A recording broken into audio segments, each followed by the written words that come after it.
Assalamu alaikum warahmatullahi wabarakatuh. Ndugu mpenzi mtazamaji na mfuatiliaji katika vipindi vyetu vya Sheikh Abu Imran Online TV, leo nakwenda kukupa matukio ambayo yamekuwa yakitokea yanayotokana na faida inayopatikana ndani ya mafuta ya Azaitu Tabibu. Ndugu mpenzi mtazamaji, unaweza ukajiuliza Zaitu Tabibu inafanya nini? Zaitu Tabibu inasaidia nini? Na inategemea kwamba pengine umekwisha hangaika sana, pengine umeshateseka sana, umekwenda sehemu mbalimbali.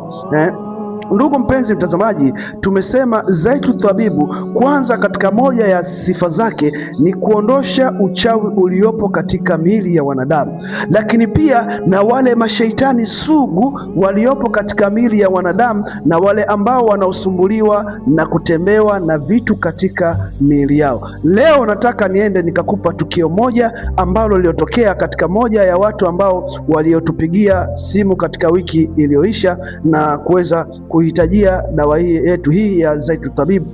Bwana huyu alitupigia simu akidai mke wake ni mgonjwa wa muda mrefu, kwamba anapokuwa akinasa mimba zile mimba zinaharibika, akinasa mimba inaharibika, lakini akasema ya kwamba siku moja aliweza kufanikiwa kupata ujauzito, na ule ujauzito wake ulikuwa salama mpaka siku ile ya kujifungua, na akajifungua salama. Lakini kwa cha ajabu haikuwa riziki. Yule mtoto alikaa ndani ya wiki moja. Baada ya kukaa ndani ya wiki moja, yule mtoto naye akawa amefariki.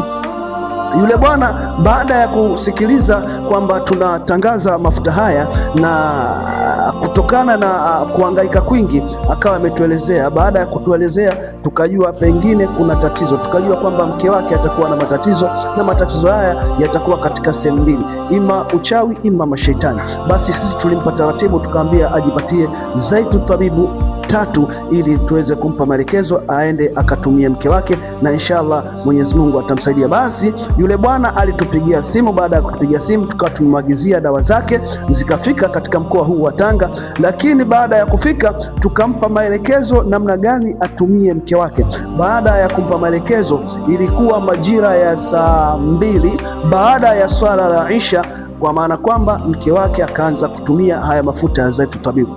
Wakati alipoanza kutumia haya mafuta kwa namna au kwa njia ya kupaka, yule mwanamama alianguka chini mzima. Baada ya kuanguka chini, akaanza kukoroma huku anapiga kelele. Mume wake akastaajabu na kushtuka, ikabidi atupigie simu akisema, mashekhe, mke wangu nimempaka yale mafuta, lakini cha ajabu